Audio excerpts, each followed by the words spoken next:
Welcome to Connection Oasis. We're Hope and Renee, two friends sharing our stories, lessons, and laughter. Everyone who's crossed our path has taught us something about ourselves, and that's what we explore here: connection, growth, and a little humor along the way. Last episode, I said that we are about as different as two friends could be. And you were totally right about that. And I feel like maybe we need to give an example of what that looks like in our daily lives. So, here is a behind the scenes moment. I like to write full scripts, and I'm talking, beginning, middle, end, all my thoughts, the way that I thought them. I call them essays in my mind, but Fair, fair. there are a lot of words on those papers. And I use bullet points. This is the vibe, and I move on. Yes. So we discuss that we're going to throw together an outline. Each of us kind of were like, oh, I'll throw something together. And so Renee sends me her outline. And I'm like, oh, this is great. Perfect. Everything we need. And I edit that bullet point to a full script with sentences and periods and question marks. And I get it. And I'm like, oh, yeah, I think this is great. Let me put it in an outline form. And I send it back to her and with my thoughts. And then I'm like, oh my gosh, I'm lost. So again, I respond with a script. And then suddenly we're staring at this document, which can only be described as a Franken document. Yeah, yeah. So it is quite chaotic. To say the least. So somehow we're both kind of like, what do I do with this? There are words, then there are bullet points, and then there are a lot more words, and then there are a lot more bullet points. I'm kind of lost in here. Yeah. So if you ever wonder how two people who are so very different could have made it all the way through this part of life, still being friends, this is how. It takes a lot of humor and a lot of mutual respect. And knowing when to stop editing. So we made it through the Frankendoc incident this time. I'm sure we will continue down that path in the future, but here we are today trying to utilize this chaotic document to put together a podcast. That makes sense. Yes. Giving it our best effort. So our podcast is based on our book. Thank God that we decided to just write our own each individual chapters in the book because I can only imagine a whole Franken book. Yeah, absolutely. Absolutely. So the book is the book you must read before you turn 40. So we wrote the book as Athena and Hestia, which are Greek goddess names that we chose for each other. It kind of reflects the way that we saw each other since we've known each other pretty much our whole lives. And so that's the way that the voices that we took in order to get our thoughts down in the book. But on the podcast, we're just Hope and Renee having, just friendly chats. When you do read the book, you'll see those names above each chapter of the person who wrote them. Hopefully you can follow along a little better. When talking about the plan, what a crock is one of the names of the chapters. The other one is the plan. Everybody's doing it. These kind of really complement each other, but also contrast each other. So as we look at these, we observe a couple of things.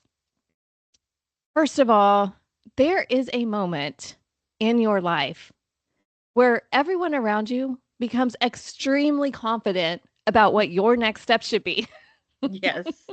Oh, so true. And I feel like they weren't there all the way up until this point, I didn't have a lot of guidance until I got to one specific point in my life. And then it seemed like everybody had an opinion. And couldn't wait to give it to you. Yeah, I'm like, where have you been my whole life? Like, why now? Like, so I'm thinking, like, was there a meeting I missed? Like, everyone's like, let's let her go along aimlessly on a path Mhm. until Mhm. this point, and then we're all going to step in with her. You don't even get like the backstory, like, well, here, this is what you should do, and here's why you should do it. Just Mm-mm. listen, I just know you should do this thing. Yeah, I see you're here now, and this is what you need to do. And it's like, what? S- So, and the other weird thing I found was that there does seem to be this mystical plan that everyone kind of has a concept of. And again, they don't really tell you, but it's kind of just out there. And Right. you subscribe to it without even really know. It's like one of those things where you click something on the internet and you don't realize you're subscribing, and all of a sudden you start getting this email every day, and it's like, where did this come from? So that's like, to me, how I vision like the plan. Like, it's kind of out there. At some point you're subscribed to it whether you want to be or not, and then you Yes. just find yourself in it. Yes. I'm not sure how it forms, but somehow it does seem to form in everybody's head. And I think that there's some people probably have parents who go, from an early age, this is what you should do, and this is the plan, and this is where you should go. And then there, are those of us who sort of look around and go, well, that seems to have worked, and that seems to have worked. So this must be the plan. Exactly. And oddly enough, at some point, at least for me, I became very confident in my version of the plan. And I don't know if confident is actually the right word. Maybe resolved is a better word. um, because I know that there was a point in my very young life where I made a decision to get married at a very young age. I was 19. Hmm. Although it Hmm. didn't feel young to me at the time. It really didn't. I was like, okay, I conquered school. That's behind me. I'm starting in college. That's behind me. Eventually, I'll have a career.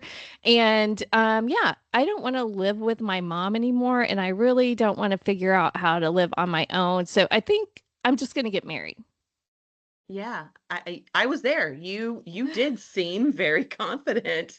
Yeah. And so I remember people being like, "Wow, how long have they been now?" I'm like, "Oh, they've been together forever." Like, in our young Two, lives. 2 whole years. Yeah, that's forever, From I mean, 17 to 19. I mean, that's a great time in your life to make really life-changing decisions. if I'm not mistaken, that is the equivalent of high school married, right? I Yes, mean, right. 2 years. right, Uh, yeah. I mean, that's and half your high school life. and that was the moment people came out of the woodwork in my life. And I started getting, oh, why are you getting so married so young? So young. Like, you're too young to be getting married. Mhm. And Uh-huh. that's where my resolve began to be fueled. I was like, really? You don't think I'm adult enough to make this decision? Yeah, yeah, I I will. have graduated high school. I have a high school diploma. I'm going to show you, and I'm going to show you that I will make it work, and it will be Mhm. better than you ever thought it could be. Now, Uh-huh. that is some motivation. And I will tell you that I did do a lot of that. I made it work for 23 years. Yes. And I accomplished a lot. We had three amazing children. We did grow our career. We grew our financial standing. All of that did happen. But I think maybe if I had been a little bit less challenged by those people who came out of nowhere, and less offended that they thought they knew better than me, and maybe listened a little more, I might have been able to do things a little bit differently. That's where I was. I took up the challenge. I had something to prove, and that was not the only reason I got married, but it was a lot of my resolve in making sure that I followed that plan. I know you had a moment where that happened to you. People came out of nowhere with lots of opinions on your life. Yes. Mine was a little different because I had what I thought in my head was the life plan, and it kind of centered around my career more than anything. And so in my head, you get the good grades, you get into the school of your dreams, and then you go to school, you get your degree, and then you meet your husband in college. Mm-hmm. Well, as insane as it sounds now to me at this age, I honestly thought that your student loans were based on your grades. So imagine my surprise when my A's did not get me any money for school. So then, that's the point at which I kind of figured out, listen, this whole life plan thing, like, it's not real. So then you kind of just have to figure out a new way. Yeah. So when I was 21, I found out I was pregnant. Mm. And that's when everybody came out of the woodwork. I had not been dating this guy for a year even. Um, and my family and his family informed us. It wasn't even a conversation. It was, well, you guys have to get married now. He kind of fell in line. He's like, oh, all right. And I remember feeling like, wow, how did I get here?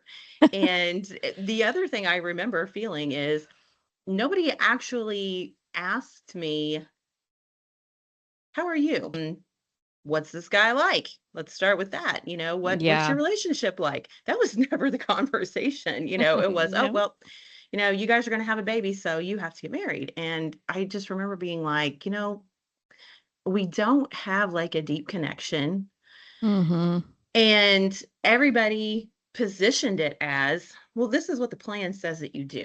Well, Right. I know that the plan is complete fiction. Mm-hmm. So that's the point at which I decided, what is happiness? What does happy look like for me? And maybe I would be happier being a single mom than being in a marriage that I really don't believe in. And that was not a popular opinion to have in the No. moment. It was really not. But the one person who did ask me, is this person good for you, was my granddad. And so, Mm. he was always sort of my voice of reason. Like, he Yeah. was always the person who he never lectured me. It was always an anecdote that was easy to digest and spot on. Yeah. And so in the moment, I go to him and I'm like, oh, guess what? Like, and so he was like, what are you gonna do? And I was like, well, I don't know. He asked me and he was just like, well, is he good for you? And I just thought, wow. Well, I hadn't thought about that. why I was kind of thinking, I don't really know. So Right. I think that was one of the catalysts for me to just kind of look at myself and be like, am I like the best me? Like, do I like me right now? And Mm-hmm. so that was kind of the beginning of me making the unpopular decision to say, I'm not going to get married. We can see where this goes, but we're not going to commit to that at this moment. It was character building, I think, to make the unpopular decision and then to have to face everybody. Then I have to go Mm-hmm. back and I have to own it. It's not him. Right. He's all in. He's willing to make that, leap, but I'm not. This left me taking all the backlash by myself, which again also told me something too. I'm taking all the backlash by myself. So, and what does that say about our relationship? Right. Yeah. Right. And unfortunately, you did have a little insight to yourself at that point, and you were prompted to think about it differently from a different perspective. And so you did know at that point that that path was not right for you, but still even that wasn't enough for your family who were pressuring you that I know this is not right for me. That's not something that they're able to accept. I think that in the long run, everybody they had the best intentions for me, but I think not having a really deep understanding in the situation, they were just making fear-based decisions, and those can be so toxic. Fear is a motivator, but it doesn't necessarily motivate you in the right direction. Exactly. And so, I think with your situation, it was almost like a dare for you. So people were like, "Oh, you're too young. Like, you can't do Mhm. this thing." And, you were such an independent person. You were self-sustaining. You always had at least one job the whole time I knew you, if Yeah. not more than one. You really didn't rely on anybody else. And how dare they Yeah. assume that you can't do, whatever you decide to do. Part of that whole motivation was that they didn't communicate to you in a way that was probably as respectful as it should have been, because everybody just said you're too young. That's not really the reason. The reason was that maybe they were afraid that you weren't prepared or didn't know yourself, or but that's not the way that it was positioned to you, and it was almost like a dare. Yes, and that's exactly how I took it. I didn't care that I didn't know the steps. I didn't really know the outcome. I didn't really know a lot. I just knew that they were putting me in a position where I felt backed in a corner and I either had to prove them wrong or take a different direction, but I didn't have a different direction to take. So I decided to try to prove them wrong. And so even though I didn't have the details, I think the details may have, if I had sat down and really thought about what does this look like in reality, day to day, is it what I want? I may have made a different decision, but I wasn't there. I was very big picture. So my husband, he's definitely my soulmate. He's strong where I'm weak, and I'm strong where he's weak. And communication has definitely been something that has helped us to really understand each other and to work well together. And so we flip houses kind of as a side gig. And so one of the houses that we flipped, we went to this antique place and found this beautiful buffet. And we decided we were going to use this as the island in the kitchen at this flip house. And so we bring it into the kitchen, and we're standing side by side and we're looking at it. And we've agreed that it's too tall. So it needs to match the counter height for all the rest of the cabinets in order to, actually fit into the space. And so I say to him, "What's the plan?" And he was like, "Well, we're going to make the legs shorter." and I'm like, "Well, yeah, but what's the plan?" He's like, "Well, we're going to cut them off." And I was like, "Well, obviously, yeah. What's the plan?" And he says, "We're going to chop them off." And I was like, "Okay, but what does that mean?" I go, "Are you flipping it upside down right here in the kitchen and chopping the legs off and making a big mess for me to clean up? Are we going to drag it outside and cut it off in the grass?" And he was like, "Oh, I don't know. I hadn't thought that far ahead." So I think that specific interaction taught me that everybody has a plan in mind, but some of us see every detail and others Mm-hmm. of us see the end result. And I Mm-hmm. think that was a huge revelation for me. And again, back to your point, I think that you have always been the person who sees the big picture and then you go get it. Right. And I'm the person who sees every single step to get there. And then I Mm-hmm. I say, "Oh, well, if this step didn't work, oh my God, well then the plan's trash." Right. Right. So while we look back at how they played out, I took that challenge for other people. I would say that I I did what they didn't want me to do, um, to show them they were wrong. Right. And maybe without that aspect, I might have stepped back and questioned myself a little bit more and asked if this really was what I wanted and maybe looked for an alternative. But I stayed in that marriage for 23 years. And Hmm. that's 23 freaking years without stopping to reflect on Wow. Yeah. that piece of information that maybe was the turning point for me.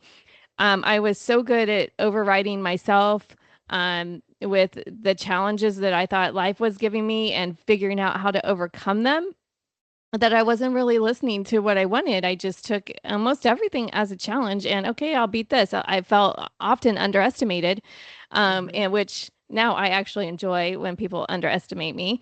Um, but- because I know that they're wrong from day one. So I was good at overriding myself, and then finally, after 23 years, I finally got to that quiet place in my life where I stopped and I listened to myself and I actually asked myself, is this what I want? Is this where I want to be? Is this where I thought it would lead? And started on that path of making changes, intentional changes for a different path. Absolutely.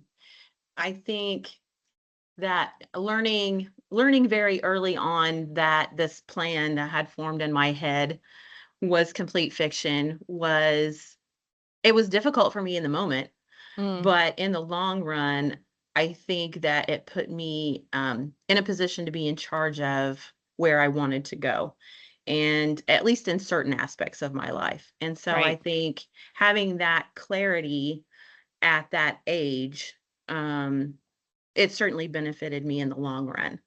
But Mm-hmm. regardless of when the clarity comes, there's always a path, peace, and happiness. This is not a story of, you know, regret or No. despair. Right. you No. know, it's just a matter of whenever you find the clarity, it's good. That's great. Feel good about that. Exactly. It's priceless. Oh, absolutely.